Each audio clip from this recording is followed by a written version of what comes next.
Hello, ഇന്ന് ഒരു അടിപൊളി മുട്ടക്കറിയുടെ റെസിപ്പി ആട്ടോ. ഇത് ഒരു വെറൈറ്റി ആയിട്ട് മീൻ കറി ഉണ്ടാക്കുന്ന പോലെ ആട്ടോ ഉണ്ടാക്കിയിരിക്കുന്നത്. നല്ല ടേസ്റ്റ് ആട്ടോ ഇത് കഴിക്കാൻ, ചോറിൻ്റെ കൂടെ കഴിക്കാനും അതുപോലെ തന്നെ നമ്മൾ ഗോതമ്പ് പുട്ട്, ഗോതമ്പ് ചപ്പാത്തി അങ്ങനെയൊക്കെ കഴിക്കാനായിട്ട് നല്ല ടേസ്റ്റ് ആട്ടോ.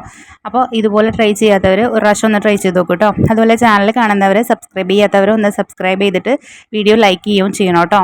അപ്പോൾ ഇതിലേക്ക് മുട്ട ഞാൻ പുഴുങ്ങിയെടുത്തിട്ടുണ്ട്. അത് നീളത്തിലാണ് കേട്ടോ ഇങ്ങനെ കട്ട് ചെയ്ത് വെച്ചിരിക്കുന്നത്. പിന്നെ ഞാൻ ഇതിലേക്ക് സവാള, ഇഞ്ചി, വെളുത്തുള്ളി, പച്ചമുളക്, കറിവേപ്പില, പിന്നെ തക്കാളി എടുത്തിട്ടുണ്ട്. അതിപ്പോൾ ഈ വീഡിയോയിൽ കാണിച്ചിട്ടില്ല. ഒരു പുളിയുള്ള ഒരു വലിയ തക്കാളി എടുത്തിട്ടുണ്ട്. പിന്നെ തേങ്ങ എടുത്തിട്ടുണ്ട്. തേങ്ങ ഒരു അരമുറി തേങ്ങയാട്ടോ എടുത്തിരിക്കുന്നത്. തേങ്ങ നമ്മൾക്ക് എടുക്കുന്ന മുട്ട എന്തോരാണോ അതിനനുസരിച്ചിട്ടുള്ള അരപ്പിന് വേണ്ടിയിട്ടുള്ള തേങ്ങ എടുക്കാം. ഇനി നമ്മൾ തേങ്ങ നല്ല ഫൈനായിട്ട് അരച്ചെടുക്കണം കേട്ടോ. അതും മീൻ കറിക്ക് നമ്മൾ അരയ്ക്കുന്ന പോലെ തന്നെ. തേങ്ങയിലേക്ക് ഒരു അര ടീസ്പൂൺ മഞ്ഞൾപ്പൊടി, അതുപോലെ ഒരു ടേബിൾ സ്പൂൺ നിറയെ മുളക് പൊടി ഇടുന്നുണ്ട്. മുളക് പൊടി എരിവനുസരിച്ച് ഇടുക. ഇനി അതിലേക്ക് ആവശ്യത്തിന് വെള്ളം ഒഴിച്ചു കൊടുക്കുക. ഒരു ചെറിയ കഷ്ണം ഇഞ്ചി, ഒരു 3-4 വെളുത്തുള്ളിയും കൂടി ഇട്ടിട്ട് നന്നായിട്ട് അരച്ചെടുത്ത് വെക്കുക കേട്ടോ.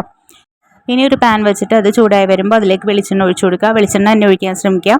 വെളിച്ചെണ്ണ ചൂടായി വരുമ്പോൾ ഒരു ടീസ്പൂൺ കടുക് ഇട്ട് കൊടുക്കുക. കടുകിട്ട് പൊട്ടിയതിന് ശേഷം വറ്റൽമുളക് ഇട്ട് കൊടുക്കുക. കറിവേപ്പില ഇട്ട് കൊടുക്കുക. പിന്നെ അരിഞ്ഞു വെച്ചിട്ടുള്ള സവാള, പച്ചമുളക് ഇതെല്ലാം കൂടി ഇട്ടിട്ട് നന്നായിട്ടൊന്ന് വഴച്ചെടുക്കുക കേട്ടോ.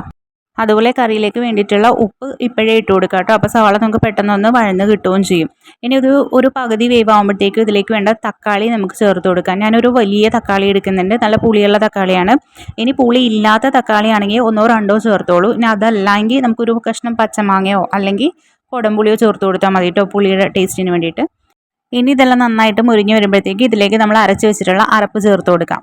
അരപ്പ് ചേർത്ത് കഴിഞ്ഞിട്ട് ഈ അരപ്പ് നമുക്ക് നന്നായിട്ടൊന്ന് ഒരു 2 മിനിറ്റ് ഒന്ന് വഴച്ചെടുക്കണം കേട്ടോ, ഒരു മീഡിയം ഫ്ലെയിമിൽ വെച്ചിട്ട്. കാരണം തേങ്ങയല്ലേ, അത് നന്നായിട്ടൊന്ന് വെന്ത് കിട്ടിയതിന് ശേഷം മാത്രം നമുക്ക് ഇതിലോട്ട് ആവശ്യത്തിന് വെള്ളം ഒഴിച്ചു കൊടുക്കാം. വെള്ളം ഒഴിക്കുമ്പോൾ ചൂടുവെള്ളം തന്നെ ഒഴിക്കണം. അതുപോലെ തന്നെ എത്രത്തോളം ചാറ് വേണോ അത്രത്തോളം വെള്ളം ഒഴിച്ചു കൊടുക്കാം കേട്ടോ. വെള്ളം ഒഴിച്ചതിന് ശേഷം വീണ്ടും നമ്മൾ ഒരു 5 മിനിറ്റ് മീഡിയം ഫ്ലെയിമിൽ വെച്ചിട്ട് തിളപ്പിക്കാം. നന്നായിട്ട് തിളപ്പിച്ച് ആ ഒരു ഗ്രേവി ആയിട്ട് വരുന്ന പാകം ഉണ്ടല്ലോ, സാറൊന്ന് കുറുകി വരുന്ന പാകം ആകുമ്പോഴത്തേക്കും നമുക്ക് പുഴുങ്ങി വെച്ചിട്ടുള്ള മുട്ട ചേർത്ത് കൊടുക്കാം കേട്ടോ.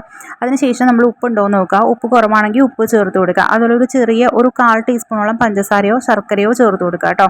ആ പുളിയും ഉപ്പൊക്കെ ഒന്ന് ബാലൻസ് ആയി കിട്ടാനായിട്ട് അങ്ങനെ ചെയ്ത് കൊടുക്കുന്നത്. ലാസ്റ്റ് കുറച്ച് പച്ചവെളിച്ചെണ്ണയും കൂടി ഒഴിച്ച് കഴിഞ്ഞാൽ നമ്മുടെ കറി റെഡി ആയിട്ടുണ്ട്. അപ്പോൾ എല്ലാവരും ഇതൊന്ന് ട്രൈ ചെയ്ത് നോക്കാം കേട്ടോ. താങ്ക്